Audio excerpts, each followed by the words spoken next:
हरे कृष्णा, राधे राधे। मेरे YouTube channel जय अमृत कथा में आप सभी का स्वागत है। आज हम आप सभी के लिए लेकर आए हैं भगवान विष्णु के सत्य स्वरूप श्री सत्यनारायण भगवान की पावन कथा। यह कथा केवल सुनने मात्र से ही जीवन के कष्ट, दरिद्रता, भय और बाधाओं का नाश करती है और घर परिवार में सुख, शांति, समृद्धि एवं सौभाग्य का वास कराती है। जो भक्त श्रद्धा, विश्वास और नियम पूर्वक सत्यनारायण भगवान की कथा का श्रवण करता है, उसकी सभी मनोकामनाएं भगवान अवश्य पूर्ण करते हैं।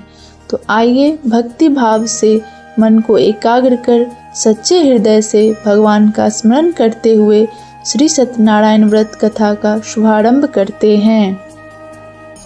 एक समय नैमिषारण्य तीर्थ में शौनक आदि सभी ऋषियों तथा मुनियों ने पुराण शास्त्र के वेत्ता श्री सूत जी महाराज से पूछा, महामुनि, किस व्रत अथवा तपस्या से मनोवांछित फल प्राप्त होता है, उसे हम सब सुनना चाहते हैं। श्री सूत जी बोले, इसी प्रकार देवर्षि नारद जी के द्वारा भी पूछे जाने पर भगवान श्री कमलापति जी ने उनसे जैसा कहा था उसे कह रहा हूँ, आप लोग सावधान होकर सुने। एक समय योगी नारद जी लोगों के कल्याण की कामना से विविध लोकों में भ्रमण करते हुए पृथ्वी लोक में आए और यहाँ उन्होंने अपने कर्म फल के अनुसार नाना योनियों में उत्पन्न सभी प्राणियों को अनेक प्रकार के क्लेश, दुख भोगते हुए देखा तथा किस उपाय से इनके दुखों का सुनिश्चित रूप से नाश हो सकता है, ऐसा मन में विचार करके वे विष्णु लोक को गए। वहाँ 4 भुजाओं वाले शंख, चक्र, गदा, पद्म तथा वनमाला से विभूषित शुक्ल वर्ण भगवान श्री नारायण जी का दर्शन कर उन देवाधिदेव की वे स्तुति करने लगे। नारद जी बोले, हे वाणी और मन से परे स्वरूप वाले, अनंत शक्ति संपन्न, आदि, मध्य और अंत से रहित, निर्गुण और सकल कल्याणमय गुणों से संपन्न, भक्तों की पीड़ा नष्ट करने वाले परमात्मन, आपको नमस्कार है। स्तुति सुनने के अनंतर भगवान श्री विष्णु जी ने नारद जी से कहा, महाभाग, आप किस प्रयोजन से यहाँ आए हैं, आपके मन में क्या है? नारद जी बोले, भगवान, पृथ्वी लोक में अपने पाप कर्मों के द्वारा विभिन्न योनियों में उत्पन्न सभी लोग बहुत प्रकार के क्लेशों से दुखी हो रहे हैं। हे नाथ, किस लघु उपाय से उनके कष्टों का निवारण हो सकेगा? यदि आपकी मेरे ऊपर कृपा हो तो वह सब मैं सुनना चाहता हूँ, उसे बताएं। श्री भगवान ने कहा, हे वत्स, संसार के ऊपर अनुग्रह करने की इच्छा से आपने बहुत अच्छी बात पूछी है। जिस व्रत के करने से प्राणी मोह से मुक्त हो जाता है, उसे आपको बताता हूँ, सुने। हे वत्स, स्वर्ग और पृथ्वी लोक में दुर्लभ भगवान सत्यनारायण का एक महान व्रत है। आपके स्नेह के कारण इस समय उसे कह रहा हूँ। अच्छी प्रकार विधि विधान से भगवान सत्यनारायण जी का व्रत करके मनुष्य शीघ्र ही सुख प्राप्त कर परलोक में मोक्ष प्राप्त कर सकता है। भगवान की ऐसी वाणी सुनकर नारद जी ने कहा, प्रभु, इस व्रत को करने का फल क्या है? इसका विधान क्या है? इस व्रत को किसने किया और इसे कब करना चाहिए? यह सब विस्तार पूर्वक बतलाइए। भगवान ने कहा, यह श्री सत्यनारायण जी व्रत दुख, शोक आदि का शमन करने वाला, धन्य धान्य की वृद्धि करने वाला, सौभाग्य और संतान देने वाला तथा सर्वत्र विजय प्रदान करने वाला है। जिस किसी भी दिन भक्ति और श्रद्धा से समन्वित होकर मनुष्य ब्राह्मणों और बंधु बांधवों के साथ धर्म में तत्पर होकर सायंकाल में भगवान श्री सत्यनारायण जी की पूजा करे, नैवेद्य के रूप में उत्तम कोटि के भोजनीय पदार्थ को शवाया मात्र में भक्ति पूर्वक अर्पित करना चाहिए। केले के फल, घी, दूध, गेहूं का चूर्ण अथवा गेहूं के चूर्ण के अभाव में साठी का चूर्ण, शक्कर या गुड़, यह सब योग्य सामग्री सवाया मात्रा में एकत्र कर निवेदित करनी चाहिए। बंधु बांधवों के साथ श्री सत्यनारायण भगवान जी की कथा सुनकर ब्राह्मणों को भोजन कराना चाहिए। भक्ति पूर्वक प्रसाद ग्रहण करके नृत्य गीत आदि का आयोजन करें। तदंतर भगवान सत्यनारायण का स्मरण करते हुए अपने घर को जाएं। ऐसा करने से मनुष्यों की अभिलाषा अवश्य पूर्ण होती है। विशेष रूप से कलयुग में पृथ्वी लोक में यह सबसे छोटा एवं सरल उपाय है। सूत जी ने कहा, हे ऋषियों, जिन्होंने पहले समय में इस व्रत को किया है उनका इतिहास कहता हूँ, आप सब ध्यान से सुने। सुंदर काशीपुरी नगरी में एक अत्यंत निर्धन ब्राह्मण रहता था। वह ब्राह्मण भूख और प्यास से बेचैन होकर पृथ्वी पर घूमता रहता था। ब्राह्मणों से प्रेम करने वाले श्री विष्णु भगवान जी ने ब्राह्मण को देखकर एक दिन बूढ़े ब्राह्मण का रूप धारण कर ब्राह्मण के पास जाकर आदर के साथ पूछा, हे विप्रदेव, तुम नित्य ही दुखी होकर पृथ्वी पर क्यों घूमते हो? तब उस ब्राह्मण ने कहा, मैं भिक्षा के लिए पृथ्वी पर फिरता हूँ। हे भगवान, यदि आप इससे छुटकारा पाने का कोई उपाय जानते हो तो कृपा कर मुझे बताएं। वृद्ध ब्राह्मण का रूप धारण किए श्री विष्णु जी ने कहा, हे ब्राह्मण, श्री सत्यनारायण भगवान मनवांछित फल देने वाले हैं, इसीलिए तुम उनका पूजन करो। इससे मनुष्य सब दुखों से मुक्त हो जाता है।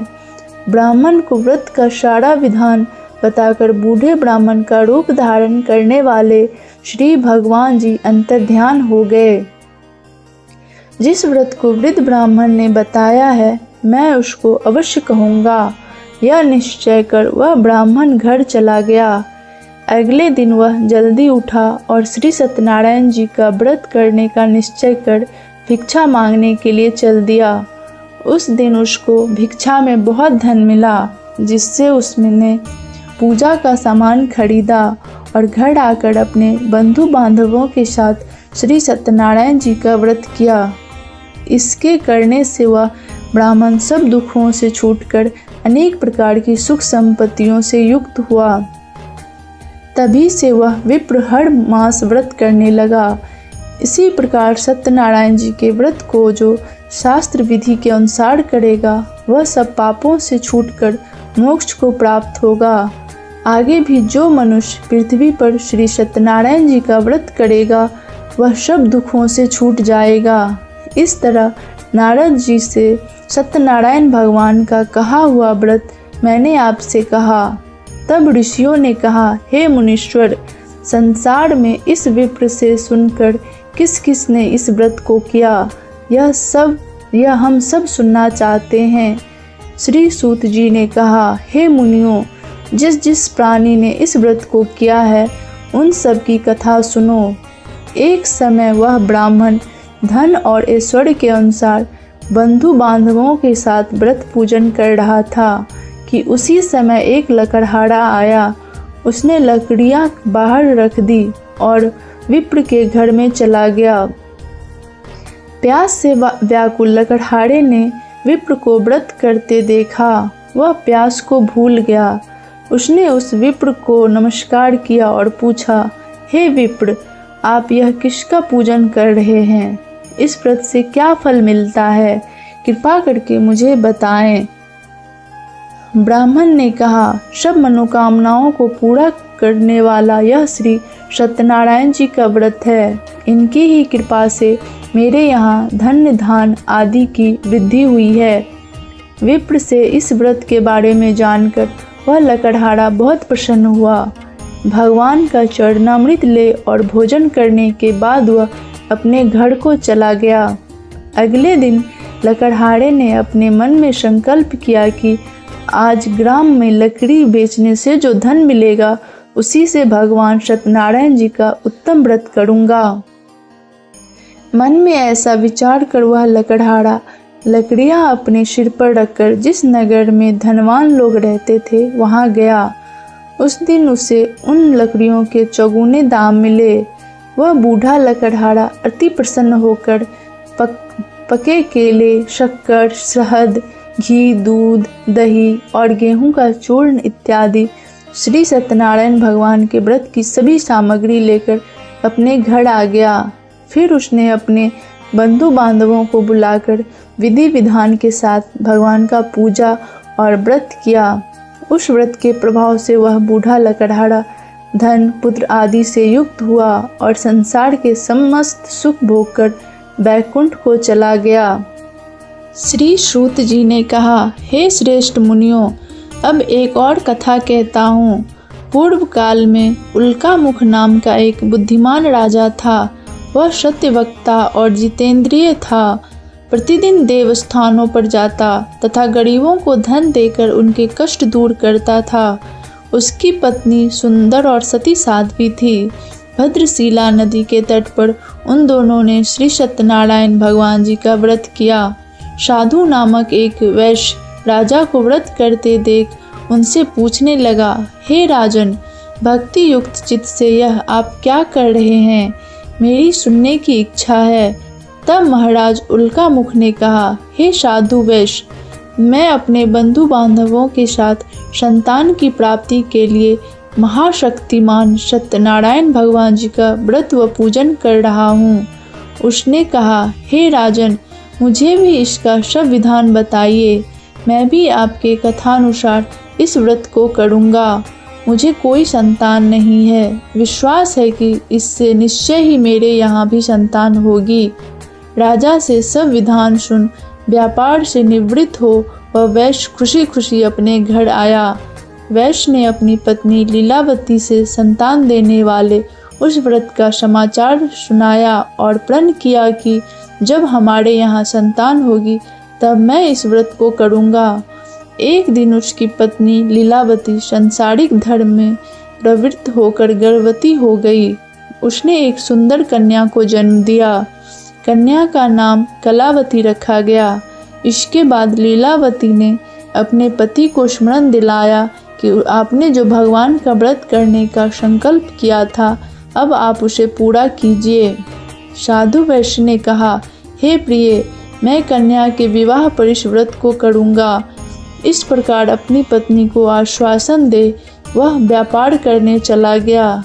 काफ़ी दिनों पश्चात वह लौटा तो उसने नगर में सखियों के साथ अपनी पुत्री को खेलते देखा। वैश्य ने तत्काल कलावती के लिए कोई सुयोग्य वर की तलाश की। कंचन नगर के एक सुयोग्य वणिक पुत्र से अपने बंधु बांधवों सहित प्रसन्नचित्त होकर अपनी पुत्री का विवाह उसके साथ कर दिया। वैश्य विवाह के समय भी सत्यनारायण भगवान का व्रत करना भूल गया। इस पर भी सत्यनारायण भगवान की लीला हुई। अपने कार्य में कुशल साधु नामक वैश्य अपने जामाता सहित नाव को लेकर व्यापार करने के लिए समुद्र के समीप स्थित रत्नसारपुर नगर में गया। दोनों ससुर जमाई राजा चंद्रकेतु के नगर में व्यापार करने लगे। एक दिन भगवान सत्यनारायण जी की माया से प्रेरित एक चोर राजा का धन चुराकर भागा जा रहा था। राजा ने दूतों को अपने पीछे आते देखकर चोर ने घबराकर राजा के धन को उनकी नाव में रखकर भाग गया, जहां ससुर जमाई थे। जब राजा ने धन को उनकी नाव में रखा देखा तो पकड़कर राजा के समीप जाकर बोले, हम ये दो चोर पकड़कर लाए हैं, आप आज्ञा दे। राजा ने कारागार में डालने की आज्ञा दे दी। इस प्रकार राजा की आज्ञा से उनको कठिन कारावास में डाल दिया गया तथा उनका धन भी ले लिया।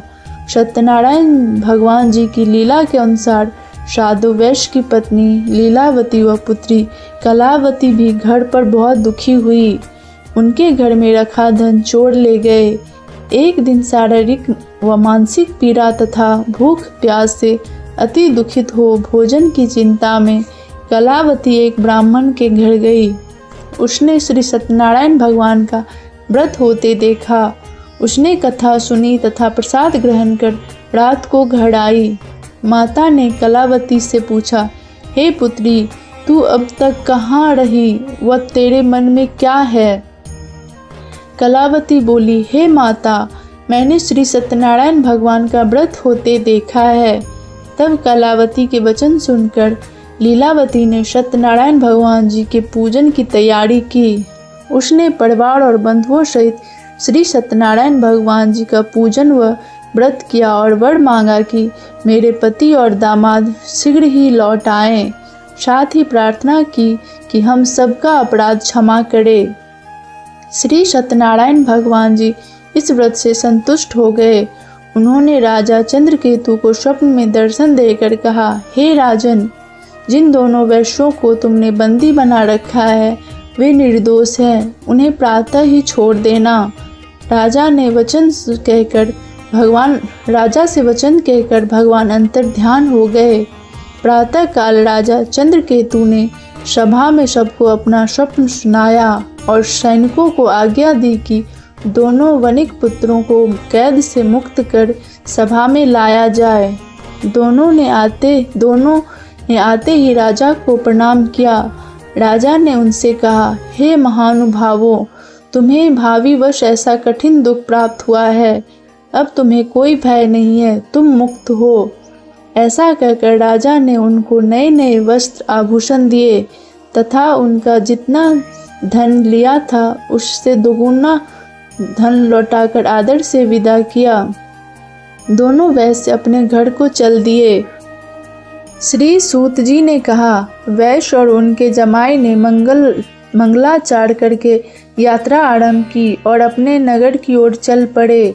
उनके थोड़ी दूर आगे बढ़ने पर दंडी वेशधारी श्री भगवान जी ने उनसे पूछा, हे वैश्य, तेरी नाव में क्या है?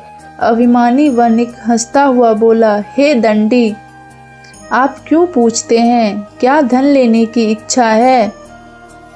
मेरी नाव में तो वेल और पत्ते भरे हैं। वैश्य का कठोर वचन सुनकर दंडी रूप में भगवान जी ने कहा, तुम्हारा वचन सत्य हो। ऐसा कहकर वे वहां से कुछ दूर जाकर समुद्र के किनारे बैठ गए। दंडी महाराज के जाने के पश्चात वैश्य ने नित्य क्रिया से निवृत्त होने के बाद नाव को ऊंची उठी देखकर अचंभा किया तथा नाव में बेल पत्ते आदि देखकर मूर्छित हो जमीन पर गिर पड़ा। होश आने पर अत्यंत शोक प्रकट करने लगा। तब उसके जामाता ने कहा, आप शोक न करें, यह दंडी महाराज का श्राप है, अतः उनकी शरण में ही चलना चाहिए, तभी हमारी मनोकामना पूरी होगी।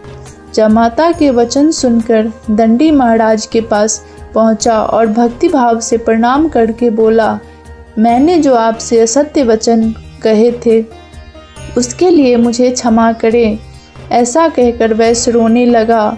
तब दंडी भगवान बोले, हे वणिक पुत्र, मेरी आज्ञा से तुझे बार बार दुख प्राप्त हुआ है, तू मेरी पूजा से विमुख हुआ है। तब उसने कहा, हे भगवान, आपकी माया से ब्रह्मा आदि देवता भी आपके रूप को नहीं जान पाते, तब मैं अज्ञानी भला कैसे जान सकता हूँ। आप प्रसन्न होइए, मैं अपनी सामर्थ्य के अनुसार आपकी पूजा करूँगा। मेरी रक्षा कीजिए और पहले के समान मेरी नौका को धन से भर दीजिए। उसके भक्ति युक्त वचन सुनकर भगवान जी प्रसन्न हो गए और उसकी इच्छा अनुसार वर देकर अंतर्ध्यान हो गए। तब ससुर व जमाता दोनों ने नाव पर आकर देखा कि नाव धन से परिपूर्ण है। फिर वह भगवान सत्यनारायण जी का पूजन कर जामाता सहित अपने नगर को चला। जब वह अपने नगर के निकट पहुंचा तब उसने एक दूत को अपने घर भेजा। दूत ने वैश्य के घर जाकर उसकी पत्नी को नमस्कार किया और कहा, आपके पति और अपने दामाद सहित इस नगर के समीप आ गए हैं।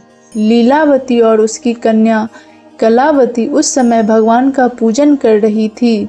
दूत का वचन सुनकर साधु की पत्नी ने बड़े हर्ष के साथ सत्यदेव का पूजन पूर्ण किया और अपनी पुत्री से कहा, मैं अपने पति के दर्शन को जाती हूँ, तू भी कार्य पूर्ण कर शीघ्र आना। परंतु कलावती पूजन एवं प्रसाद छोड़कर अपने पति के दर्शन के लिए चली गई, परंतु उसको पति का दर्शन प्राप्त नहीं हुआ। नौका को डूबा हुआ तथा कन्या को रोती हुई देख वैश्य दुखित हो बोला, हे प्रभु, मुझसे या मेरे परिवार से जो भूल हुई है उसे क्षमा करो। उसके दीन वचन सुनकर सत्यदेव भगवान प्रसन्न हो गए। आकाशवाणी हुई, हे वैश्य, तेरी कन्या प्रसाद छोड़कर आई है, इसका पति अदृश्य हुआ है। यदि वह घर जाकर प्रसाद खाकर लौटे तो इसका पति अवश्य मिलेगा। आकाशवाणी सुनकर कलावती ने घर पहुंचकर पूजन कर प्रसाद खाया और फिर आकर अपने पति के दर्शन किए। तत्पश्चात वैश्य ने वहीं बंधु बांधवों सहित सत्यदेव का विधि पूर्वक पूजन किया। वह इस लोक का सुख भोग कर अंत में स्वर्ग लोक को गया। श्री सूत जी ने आगे कहा, हे ऋषियों, मैं एक और भी कथा कहता हूँ। प्रजा पालन में लीन तुंगध्वज नाम का एक राजा था। उसने भगवान सत्यदेव का प्रसाद त्याग कर बहुत दुख पाया। एक समय राजा वन में वन्य पशुओं को मारकर वड़ के वृक्ष के नीचे आया। वहां उसने ग्वालों को भक्ति भाव से बंधु बांधवों सहित श्री सत्यनारायण जी का व्रत पूजन करते देखा, परंतु राजा देखकर भी अभिमानवश न तो वहां गया और न ही सत्यदेव भगवान को नमस्कार ही किया। जब ग्वालों ने भगवान जी का प्रसाद उनके सामने रखा तो वह प्रसाद त्याग कर अपने नगर को चला गया। नगर में पहुंचकर उसने देखा कि उसका सब कुछ नष्ट हो गया है। वह समझ गया कि यह सब भगवान सत्यदेव ने ही किया है। तब वह उसी स्थान पर वापस आया और ग्वालों के समीप गया और विधि पूर्वक पूजन कर प्रसाद खाया तो सत्यनारायण जी की कृपा से सब कुछ पहले जैसा ही हो गया और दीर्घ काल तक सुख भोग कर स्वर्ग लोक को चला गया। जो मनुष्य इस परम दुर्लभ व्रत को करेगा, श्री सत्यनारायण भगवान की कृपा से उसे धन्य धान की प्राप्ति होगी। निर्धन धनी बंदी बंधन से मुक्त होकर निर्भय हो जाता है। संतानहीन को संतान प्राप्त होती है तथा सब मनोरथ पूर्ण होकर अंत में वह बैकुंठ धाम को जाता है। जिन्होंने पहले इस व्रत को किया, अब उनके दूसरे जन्म की कथा भी सुनिए। सतानंद नामक ब्राह्मण ने सुदामा के रूप में जन्म लेकर श्री कृष्ण की भक्ति कर मोक्ष प्राप्त किया।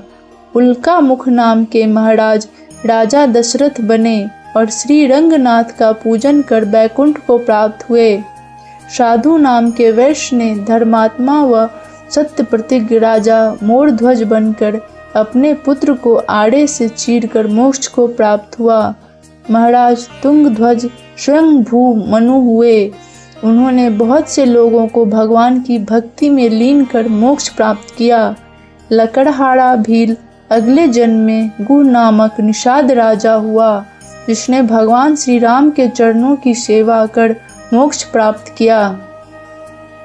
प्रिय भक्तजनों, इस प्रकार यह पावन श्री सत्यनारायण भगवान की कथा पूर्ण होती है।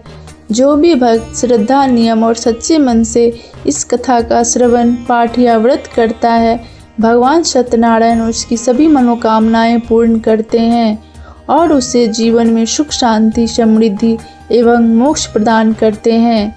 भगवान की कृपा हम सब पर सदैव बनी रहे। हमारे घरों में सत्य, धर्म और भक्ति का वास हो।